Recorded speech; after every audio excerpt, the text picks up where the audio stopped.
सो hi everyones, welcome unique maths classes में। कैसे आप सब बढ़िया है ना।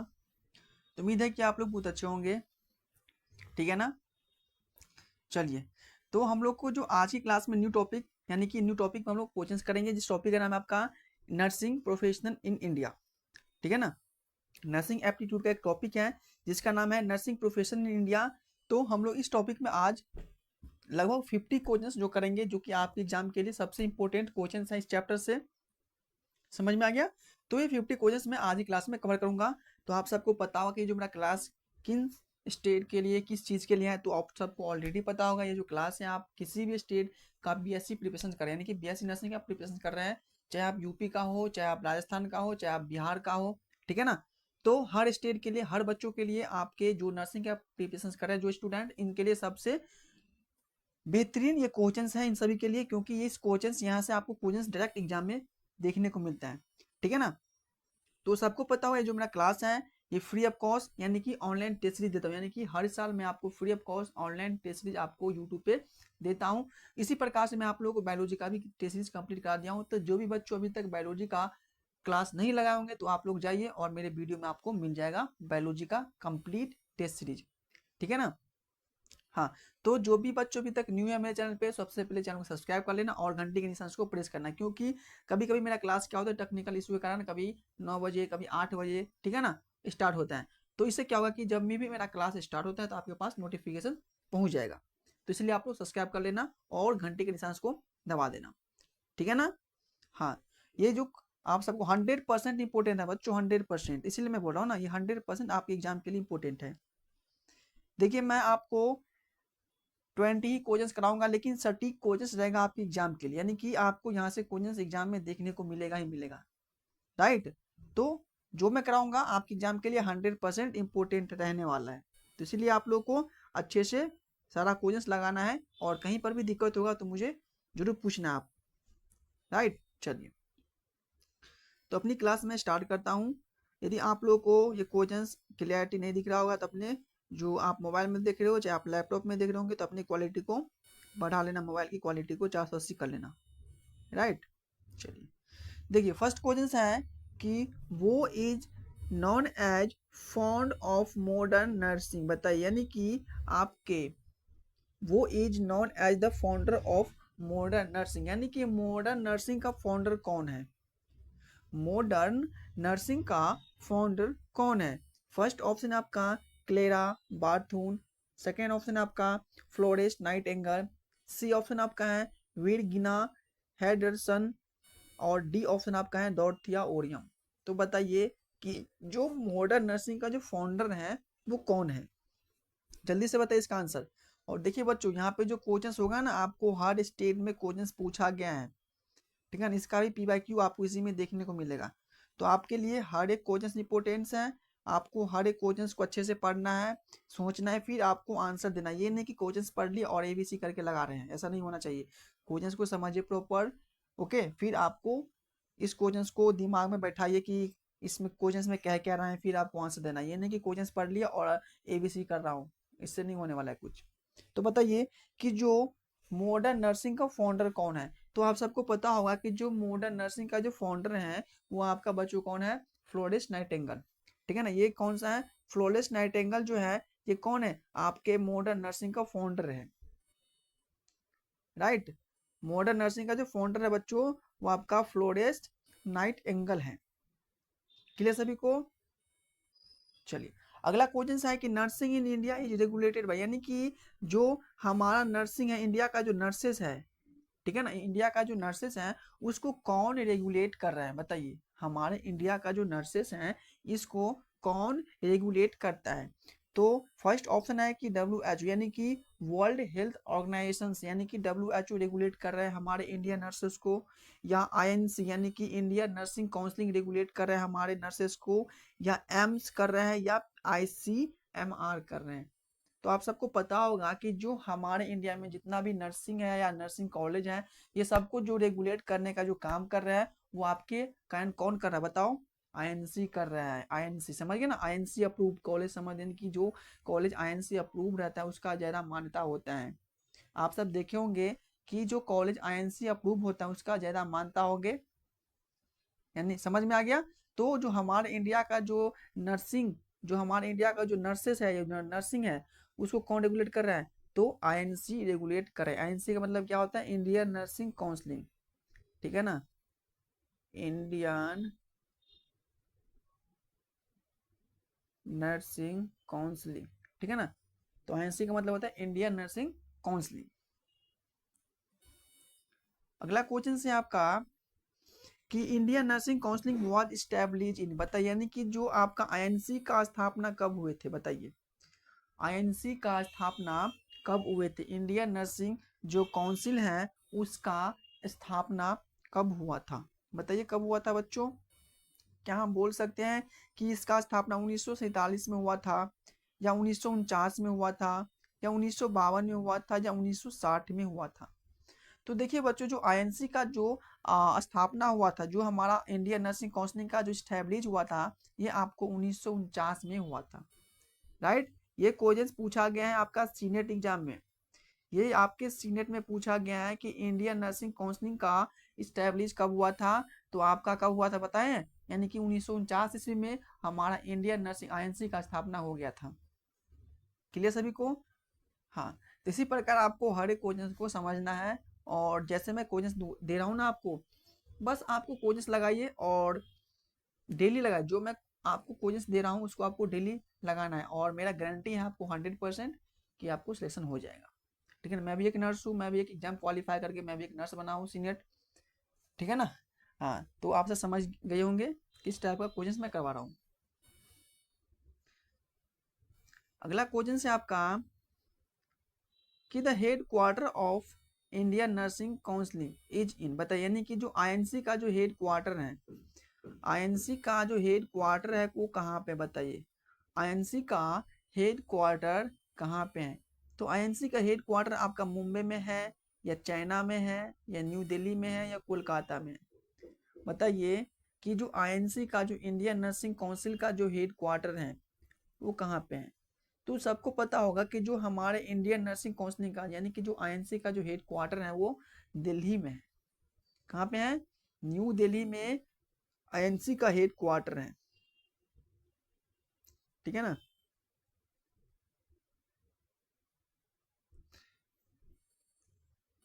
अगला क्वेश्चन है कि Florence Nightingale is also called, Florence Nightingale is also called, बताइए फ्लोरेस्ट नाइटिंगेल को हम लोग क्या कहते हैं? फ्लोरेस्ट नाइटिंगेल को हम लोग क्या कहते हैं? बताइए जल्दी से बताइए कि जो फ्लोरेस्ट नाइटिंगेल थे उसको हम लोग क्या कहते हैं? फर्स्ट ऑप्शन है आपका कि लेडी विथ लैम्प, यानी कि ये लेडी है वो लैम्प के साथ रहती थी, या एंजल एंगल ऑफ मरकरी, या मदर ट्रेसा, या हेल्थ क्यून, यानी कि हेल्थ यानी कि स्वास्थ्य का रानी, समझ गए ना।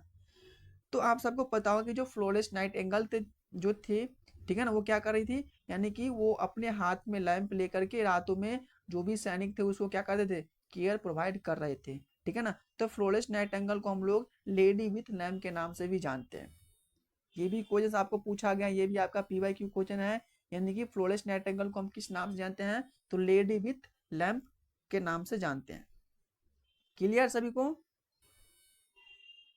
चलिए, अगला क्वेश्चन से आपका कि first nursing school in Indian was establish, बताइए कि जो हमारा इंडिया में फर्स्ट नर्सिंग नर्सिंग स्कूल कहाँ पे स्थापित हुआ था? हमारे भारत में सबसे पहला नर्सिंग स्कूल कहाँ पे स्थापित हुआ था? बताइए कहाँ पे हुआ था? फर्स्ट ऑप्शन है दिल्ली में हुआ था, या कोलकाता में, या मुंबई में, या चेन्नई में? तो जल्दी से इसका आंसर बताइए कि सबसे पहले नर्सिंग स्कूल की स्थापना हमारा इंडिया में कब हुए थे? बताइए। तो जो हमारे इंडिया में जो सबसे पहले नर्सिंग का जो स्टैब्लिश हुआ था स्कूल का, वो आपके कोलकाता में हुआ था। कहाँ पे हुआ था बच्चों? कोलकाता में सबसे पहले नर्सिंग स्कूल का स्टैब्लिश हुआ था, ठीक है ना। स्टैब्लिश नर्सिंग स्कूल का सबसे पहले कहाँ हुआ था? कोलकाता में हुआ था।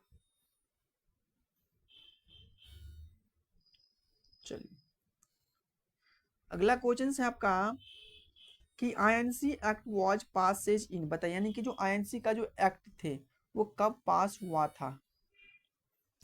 बताइए इसका आंसर। मैं पानी पीता हूँ।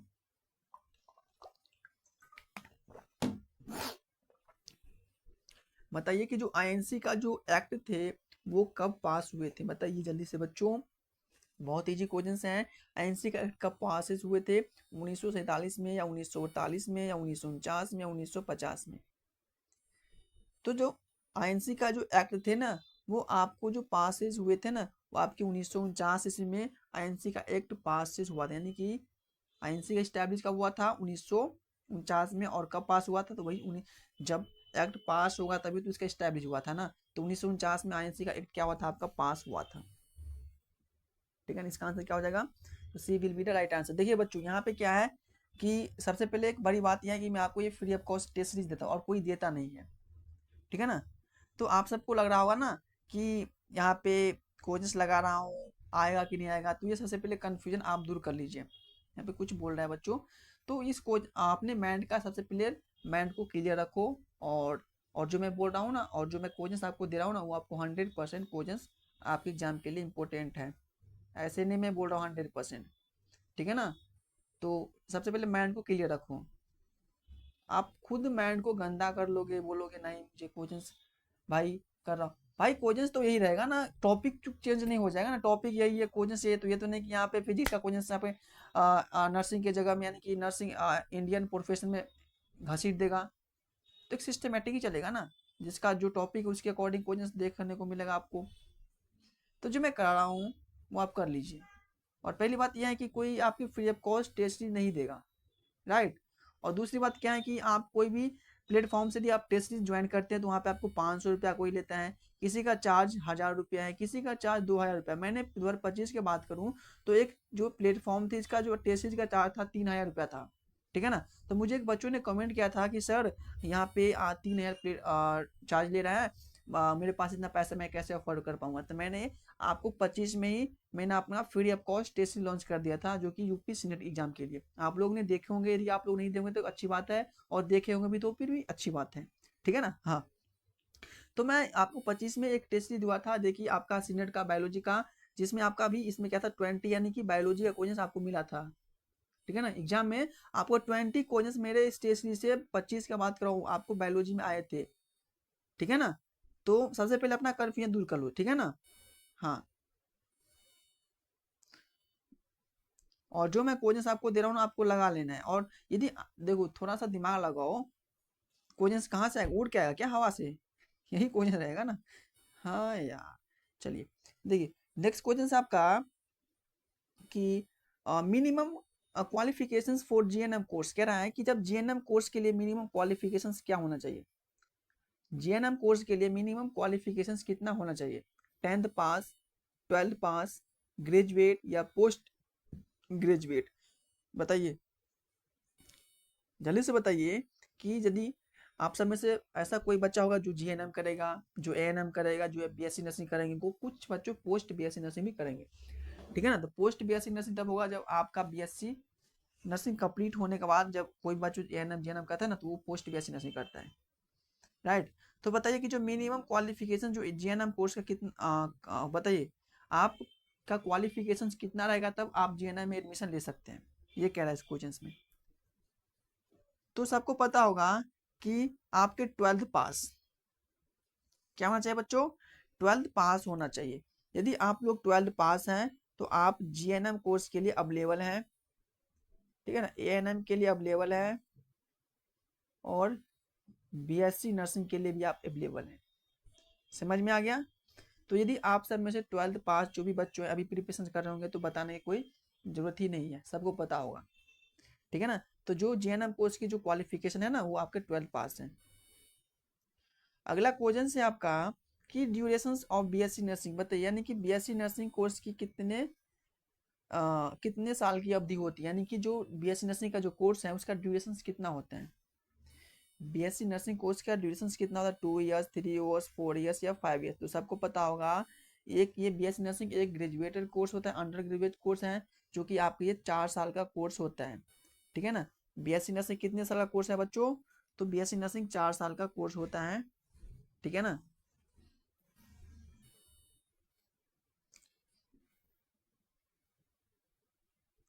अगला क्वेश्चन से आपका कि nursing is considered,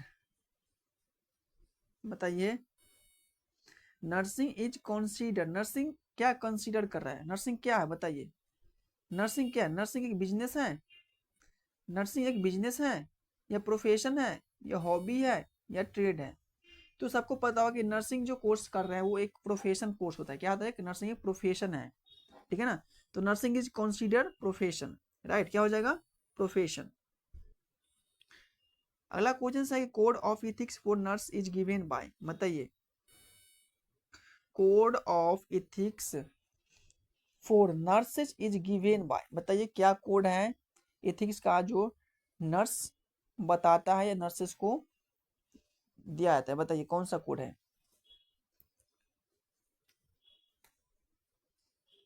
code of ethics for nurses is given bye, कौन सा कोड दे रहा है बताइए, क्या WHO या INC या ICN या IMA। तो भाई code of ethics for nursing is given bye ICN, ठीक है ना। ICN एक कोड है जो नर्सेस के द्वारा दिया जाता है, यानी कि ICN एक कोड होता है, ठीक है ना, इसका C हो जाएगा। अगला क्वेश्चन से आप कहा कि first trend nurse in India, बताइए यानी कि जो हमारे इंडिया में सबसे पहला नर्स कौन थे जो ट्रेंड थे, बिल्कुल ट्रेंड, बताइए। तो ये भी इजी क्वेश्चन है, सबको पता होगा कि जो हमारे इंडिया का सबसे पहला ट्रेन नर्स कौन है। ट्रेन, ये ट्रेन नहीं गाड़ी वाला ट्रेंड, यानी कि समझ गए होंगे ना ट्रेंड किसको बोलते हैं, कि वो ट्रीटमेंट देने में एकदम आग हो गया है, बताइए नाइटिंगेल, एडिथ, केवल, फ्लोरेस या अन्नो। तो सबको पता होगा कि जो हमारे इंडिया का जो सबसे पहला नर्स थे आपका था फ्लोरेंस नाइटिंगेल, यानी कि नाइटिंगेल क्या है, हमारे इंडिया का सबसे फर्स्ट ट्रेन नर्स थे, ठीक है ना। इसलिए इसका आंसर क्या हो जाएगा बच्चों,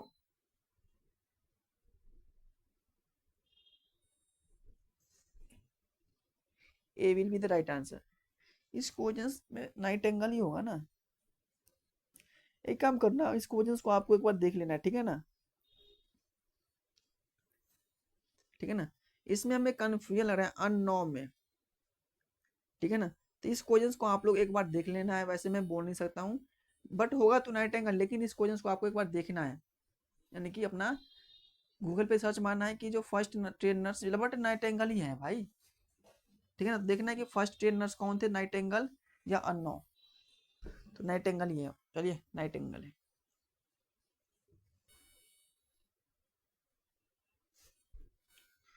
आइए अगला क्वेश्चन देखिए बच्चों, अगला क्वेश्चन से आपका कि axillary nurse midwife ANM course duration, बताइए जो ANM कोर्स है ANM का फुल फॉर्म क्या होता है, axillary nurse midwife.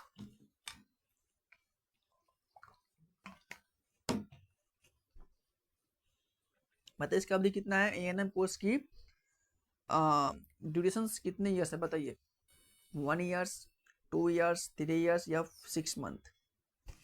ANM course की ड्यूरेशन कितनी होती हैं बताइए। तो ANM कोर्स का जो ड्यूरेशन है ना आपका बच्चों 2 साल का होता है, ठीक है ना। ANM कोर्स का जो ड्यूरेशन है आपका वो आपके 2 ईयर्स का होता है। देखिए कितना अच्छा क्वेश्चन है, और आपको जो जो मैं क्वेश्चन दे रहा हूँ ना, ये आपको कंपटीशन एग्जाम में इस टाइप का क्वेश्चन देखने को मिलता है, जैसे आपको रेलवे का हो गया, ठीक है ना, BPSC का हो गया, इन सब में ऐसा ऐसा क्वेश्चन पूछा जाता है, राइट। समझ में आ गया कि एएनएम कोर्स की ड्यूरेशन कितनी होती है, तो 2 साल की होती है। 2 साल के बाद आपका मिड आप एक्सिलरी नर्स मिड आप बन गए, आप जाइए जॉब करिए, जो करना है मस्ती करिए। अगला क्वेश्चन है आपका कि which level nurse work in community, यानी कि इसमें से ऐसा कौन सा नर्स है जो कम्युनिटी में वर्क करते हैं, बताइए विच किस लेवल की नर्स जो होता है वो आपकी कम्युनिटी में वर्क करता है, बताइए किस लेवल की नर्स होता है जो कम्युनिटी में वर्क करता है। ANM टाइप की नर्स हो गया या स्टाफ नर्स या डॉक्टर या फार्मासिस्ट। तो देखिए जो आपका एक्सिलरी नर्स मिडवाइफ है वही आपके कम्युनिटी में क्या करते हैं, पता है कम्युनिटी में क्या करते हैं, अपना वर्क करते हैं, ठीक है। इसको क्या बोलते हैं हम लोग, एक्सिलरी नर्स मिडवाइफ, अगला क्वेश्चन से आपका कि nursing counselling at state level is called, nursing council at state level is called, यानी कि जो नर्सिंग काउंसलिंग स्टेट लेवल पे जो है उसको हम लोग क्या बोलते हैं बताइए।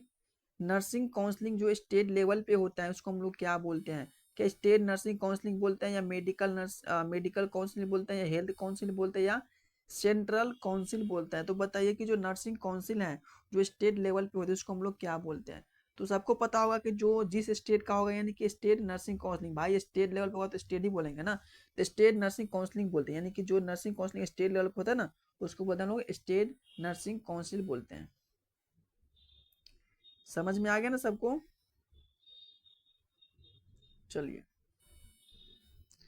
अगला क्वेश्चन से आपका कि the nurse patient relationship is based on, बताइए, यानी कि जो नर्स और एक पेशेंट के जो रिलेशनशिप होना चाहिए, एक रिलेशन होना चाहिए आपके हॉस्पिटल में। जब आप किसी पेशेंट को केयर दे रहे हो ना, तो इस समय ये नहीं कि आप बोलेंगे कि पेशेंट को भाई बैठो, ऐसे क्या कर रहा है, चिल्ला के नहीं बोलना है, इसको रिस्पेक्ट करना है, इसके साथ आपको रिलेशन मेंटेन करना है। ये नहीं कि आपको आप गए हॉस्पिटल में नंबर ले लिया, बात कर रहे हैं सालों साल तक 2 मिनट, ऐसा नहीं। यानी कि जब तक पेशेंट आपके साथ हॉस्पिटल में हैं तब तक आपको थेरापेटिक रिलेशनशिप मेंटेन करना है। ये नहीं कि आप पेशेंट गया, कहाँ गया, उसके पेशेंट निकल गया हॉस्पिटल से फिर भी आप लोग मोबाइल से लगे हैं नंबर लेकर के, ऐसा नहीं होना चाहिए। यानी कि जब तक पेशेंट आपके साथ प्रेजेंट है हॉस्पिटल में तब तक आपको इसके साथ रिलेशनशिप मेंटेन करना है। रिलेशनशिप मेंटेन करने से क्या होगा कि जो कम्युनिकेशन में आपका काफ़ी अच्छे हो पाएगा, यानी कि नर्सिंग पेशेंट के साथ क्या, कि इससे क्या होगा कि जो जो भी पेशेंट को प्रॉब्लम है वो आपको पेशेंट बोलेगा खुल के, यानी कि एक रिलेशन के तरह तरह रहोगे ना हॉस्पिटल में पेशेंट के साथ, तो पेशेंट आपको हर चीज़ बताता है। और आप गुस्सा होकर बोलोगे पेशेंट को तो ऑलरेडी भाई कोई कुछ नहीं बता पाएगा, ठीक है ना। तो वही कह रहा है कि वही कह रहा है कि जो nurse patient relationship based on, यानी कि जो बताइए कि जो नर्स और पेशेंट का जो रिलेशन है वो किसके बेस पे है? तो पैसा का बेस पे है, या ट्रस्ट के बेस पे है, या अथॉरिटी के बेस पे, या पावर के बेस पे है? बताइए किसके बेस पे होता है? तो सबके पता होगा कि विश्वास, ट्रस्ट जिसको बोलते हैं, ठीक है ना। तो नर्स और पेशेंट के एक बीच का जो रिलेशन होता है जो ट्रस्ट के बेस पे होता है, यानी कि विश्वास करते हैं आप पे पेशेंट की, भाई तुम मुझे अच्छे से केयर दोगे, हेल्थ प्रोवाइड कराओगे, हेल्थ केयर दोगे, अच्छे से प्रिवेंशन करोगे, ठीक है ना। हाँ, और एक कुछ कुछ बातें होता है जो पेशेंट बताता है नर्स को कि ये मतलब कुछ होता है जो आपको किसी के साथ शेयर नहीं करना है तो नर्स शेयर नहीं करता। ये नहीं कि नर्स होता है ना कि आपको ऐसे हम लोग बैठे हैं दोस्तों के साथ और बोलते हैं कि ये मेरे वार्ड में तो एचआईवी का पेशेंट था, वो ऐसे बोल रहा था, वो ऐसा नहीं बोलना चाहिए किसी दूसरे को। आपको पेशेंट के साथ तक ही बात को सीमित रखना है, यानी कि आपको पूरे हॉस्पिटल में फैलाना है बात को। तो वही कह रहा है कि जो नर्स और पेशेंट का जो रिलेशनशिप होता है एक किस बेस पर ना, ट्रस्ट के, यानी कि विश्वास होता है कि पेशेंट को कि आप पे विश्वास रहता है। अगला क्वेश्चन है कि नर्सिंग प्रोफेशनल इंक्लूड, बताइए नर्सिंग प्रोफेशन इंक्लूड, इसमें से बताइए कि नर्सिंग प्रोफेशन में इसमें से क्या क्या इंक्लूड है बच्चों? नर्सिंग प्रोफेशंस में क्या क्या इंक्लूड है? केयर इंक्लूड है, प्रिवेंशन इंक्लूड है, प्रमोशन इंक्लूड है, या all of the above? Already भाई आप नर्स है तो आप केयर देंगे ही देंगे। आप नर्स है ना तो आप किसी भी डिजीज कंडीशन में आप इसको ट्रीटमेंट करोगे, ठीक है ना, इसकी हेल्थ को प्रमोशन करोगे, यानी कि नर्सिंग प्रोफेशन में इनमें से हर एक बात इंक्लूड है, यानी कि डी विल बी इसका राइट आंसर, डी हो जाएगा इसका राइट आंसर। नर्सिंग प्रोफेशन में केयर भी इंक्लूड है, प्रिवेंशन भी इंक्लूड है, प्रमोशन भी इंक्लूड है, राइट। चलिए अगला क्वेश्चन है आपका कि first world war influences nursing growth, बताइए सही है गलत है? इसमें से ट्रू और फॉल्स के निशान पे आपको टिक करना है कि फर्स्ट वर्ल्ड वॉर जब हुआ था तो इस समय इन्फ्लुएंस नर्सिंग का ग्रोथ, बताइए फर्स्ट वर्ल्ड वॉर में क्या हुआ था बताइए, इन नर्सिंग का ग्रोथ हुआ था। भाई जब वर्ल्ड वॉर होगा तो इस समय सैनिक बहुत मर रहा था, तो ऑब्वियसली बात है कि इसमें आपको ट्रीटमेंट देने के लिए क्या हुआ, ग्रोथ हुआ नर्सिंग का, ठीक है ना। तो इसमें क्या हुआ, जब वर्ल्ड वॉर हुआ था तो इसमें नर्सिंग का क्या होता है, ग्रोथ हुआ था, यानी कि ट्रू इसका राइट आंसर हो जाएगा। अगला क्वेश्चन से आपका कि which is not nursing courses, बताइए इसमें से ऐसा कौन सा कोर्स है जो नर्सिंग कोर्स नहीं है? इसमें से ऐसा कौन सा कोर्स है बच्चों जो नर्सिंग कोर्स नहीं है? तो सबको पता होगा कौन सा कोर्स नर्सिंग कोर्स नहीं है, एएनएम कोर्स नर्सिंग कोर्स नहीं है, एएनएम कोर्स नर्सिंग कोर्स है, जेएनएम कोर्स नर्सिंग कोर्स है, MBBS course note nursing course, BSc nursing तो एक नर्सिंग कोर्स ही है, अंडर ग्रेजुएट कोर्स है, लेकिन एमबीबीएस क्या है, ये आपका नर्सिंग कोर्स नहीं है, एक डॉक्टर होता है बच्चों, ठीक है ना, फिजिशियन जिसको बोलते हैं सिंपली। एमबीबीएस एक नर्सिंग कोर्स नहीं है। अगला क्वेश्चन से आप कहा कि प्राइमरी रोल ऑफ नर्स, बताइए नर्स का प्राइमरी रोल क्या होता है, नर्स का प्राइमरी रोल क्या होता है बताइए, क्या इसका प्राइमरी रोल सिर्फ ट्रीटमेंट देना, या इसका डायग्नोज करना, या केयर करना, या सर्जरी करना, बताइए नर्स का प्राइमरी रोल्स क्या होता है। तो नर्स का जो प्राइमरी रोल होता है वो केयर करना, पेशेंट को केयर करना बच्चों, पेशेंट को केयर प्रोवाइड करना नर्स का सबसे प्राइमरी गोल होता है, याद रखना।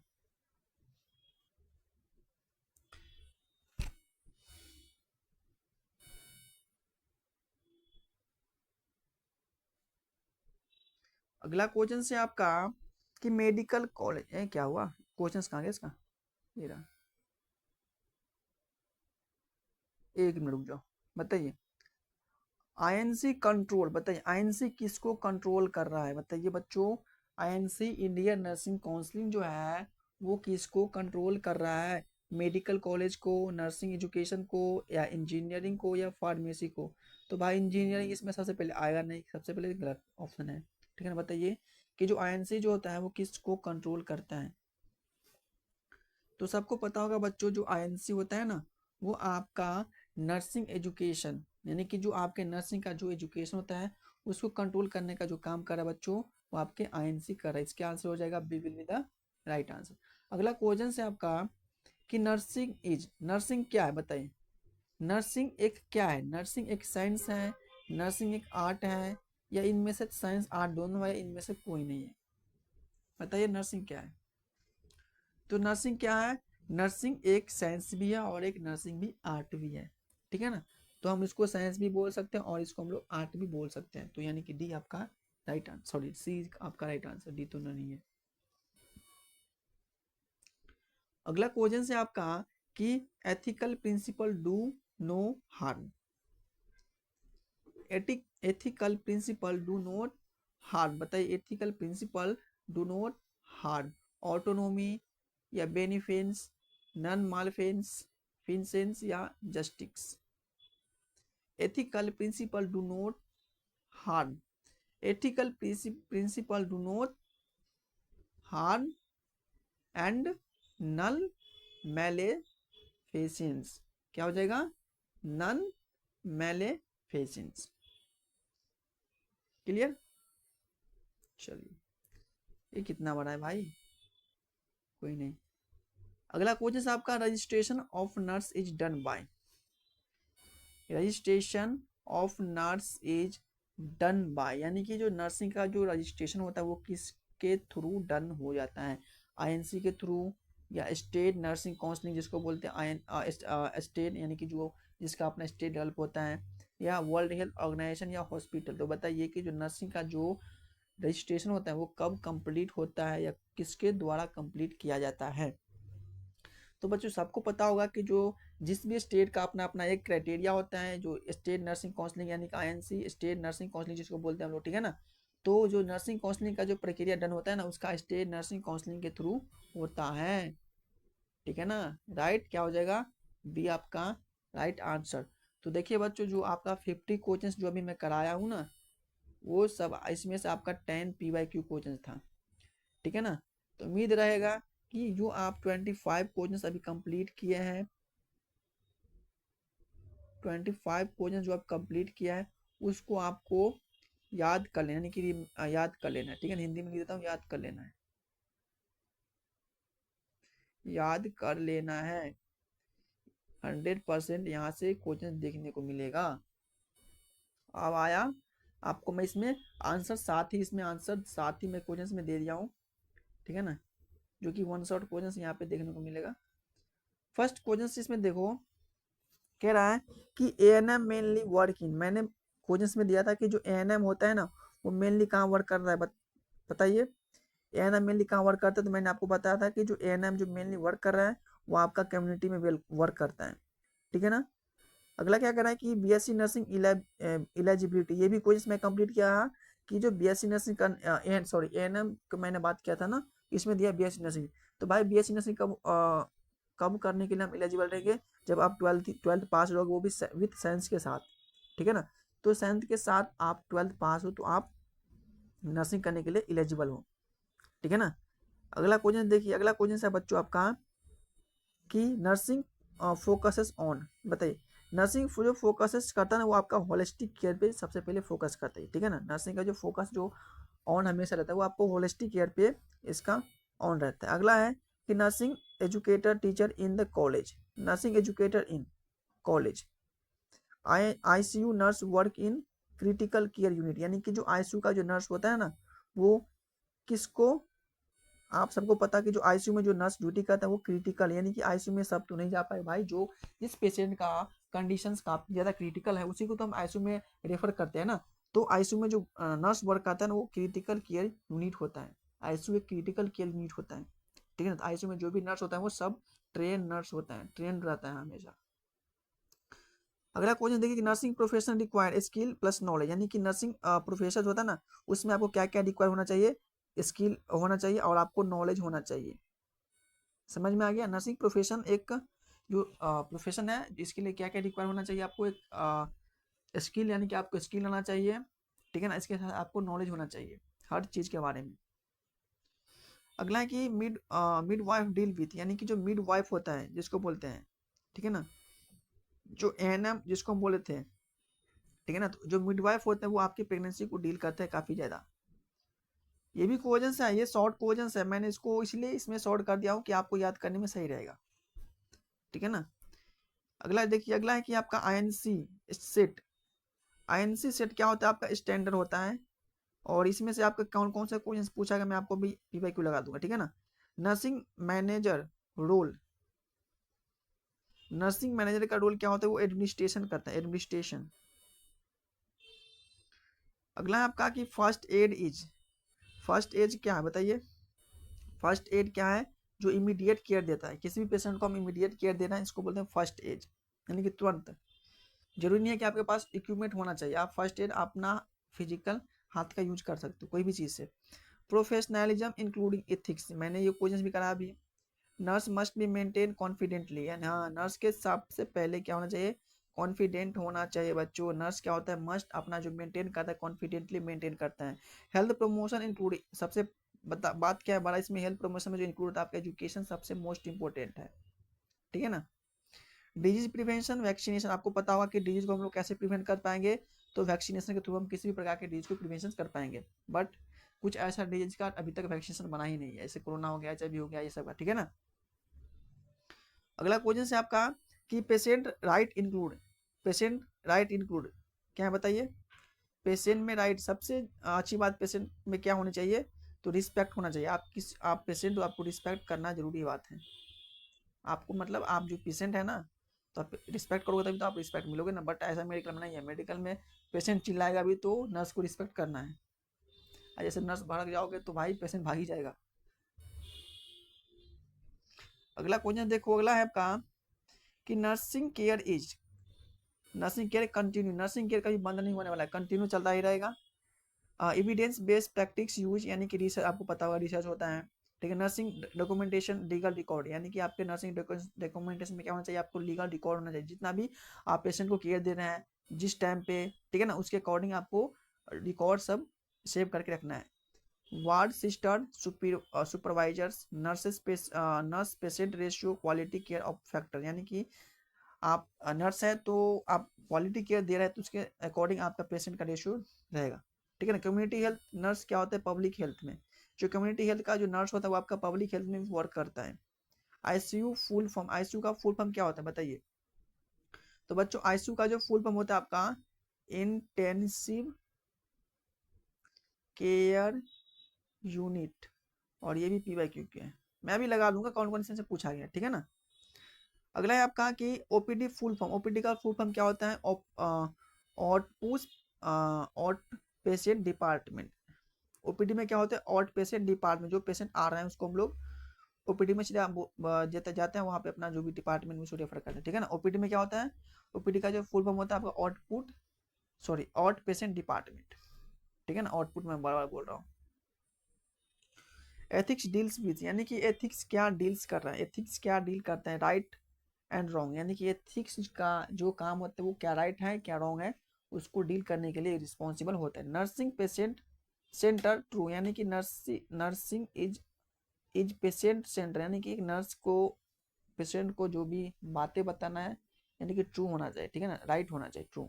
देखिए मैं आपको इसमें से बता रहा हूँ कि कौन कौन सा PYQ है जो पूछा गया, मैं बता रहा हूँ अभी,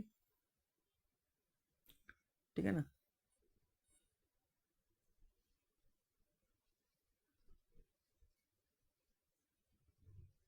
ये आपका एक PYQ क्वेश्चन है,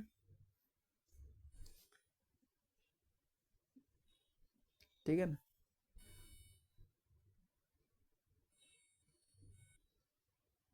ये भी पूछा गया है, ये भी पूछा गया है ICU वाला, ठीक है ना, ये भी पूछा गया है, ये भी इम्पोर्टेंट है, ठीक है ना। समझ गए ना कौन कौन सा इम्पोर्टेंट है। बट इसमें जो मैं बताऊँ ना, इसमें से आपको सारा याद कर लेना है, और जो इसमें मैंने बताऊँ इम्पोर्टेंट उसको आपको रटना ही रटना है। समझ में आ गया। तो लगभग मैंने आज 50 क्वेश्चंस कंप्लीट कर लिया हूँ, ठीक है ना। नर्सिंग प्रोफेशन इन इंडिया से टॉपिक का नाम है बच्चों। तो जिसको भी कहीं पे दिक्कत होगा तो आपको कमेंट कर देना है, मैं इसको सॉल्यूशन आपको दे दूंगा, ठीक है ना।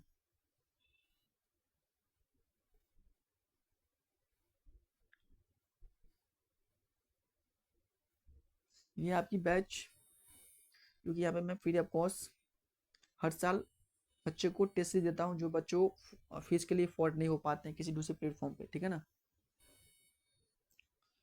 समझ में आ गया ना कि मैंने आज कितना किया हूँ। तो मैं आप आज 50 MCQ किया हूँ, और ये जो आपका फ्री टोटल जो मैं टेस्ट देता हूँ फ्री ऑफ कॉस्ट देता है, ठीक है ना। तो अपने दोस्तों को भी मेरे प्लेटफॉर्म से आप ज्वाइन करवा सकते हो, ठीक है। इससे क्या होगा, इसको भी बेनिफिट मिलेगा free of cost online test series का, राइट। चलिए, तो बच्चों हम लोग मिलेंगे नेक्स्ट क्लास में नेक्स्ट टॉपिक के साथ, नेक्स्ट चैप्टर के साथ। तो आपको पता होगा कि मेरा एक क्लास एक चैप्टर एंड, ठीक है ना, क्योंकि मैं इतना ही क्वेश्चन लाता हूँ जो आपके एग्जाम के लिए इंपॉर्टेंट है, राइट। तो मेरा हर एक क्लास हर एक न्यू टॉपिक, जितना भी टेस्ट हुआ है ना, हर एक क्लास हर एक न्यू टॉपिक। बट ये आपके जो नोट्स जब मैं लिखवाता हूँ ना, उसमें नहीं, उसमें तो आपका एक क्लास 2 3 क्लास लग जाता है, क्योंकि इसमें लिखाना पड़ता है लिखना पड़ता है, तो इसमें टाइम लगता है समझाना पड़ता है। इसमें तो आपका सिर्फ MCQ है, राइट। इसमें से 50 क्वेश्चन बहुत हो जाता है एक चैप्टर से, जो मैं अभी करवा रहा हूँ। तो अब मिलते हैं बच्चों नेक्स्ट क्लास में, तब तक के लिए bye bye tata take care. और आपको अपनी राय बताना है कमेंट्स में कि आज की क्लास आपको कैसे लगा है, अच्छा लगा बोरिंग लगा, या क्वेश्चंस किस टाइप से आपको देखने को मिला, ठीक है ना। यदि आप लोग एग्जाम दिए हो तो आप सब बताना कि इसमें से कौन कौन से क्वेश्चन पूछा गया है। और ये जो क्वेश्चन मैं कराया हूँ आपको रेलवे में पूछा जाता है, इसी टाइप का क्वेश्चन देखने को मिलेगा, ठीक है ना। आपका BPSC में भी क्वेश्चन आपको पूछा जाता है इसी टाइप से। बहुत एग्जाम में भाई बच्चों क्वेश्चन आता है, कॉम्पिटिशन एग्जाम होता है ना, उसमें आपका साइंस से जो क्वेश्चन आता है इस टाइप से क्वेश्चन देखने को मिलता है। तो उम्मीद रहेगी आप लोग से कि आप लोग चैनल को सब्सक्राइब कर देना और घंटे के निशान को प्रेस कर देना, राइट। मिलते हैं नेक्स्ट क्लास में, तब तक के लिए bye bye tata take care.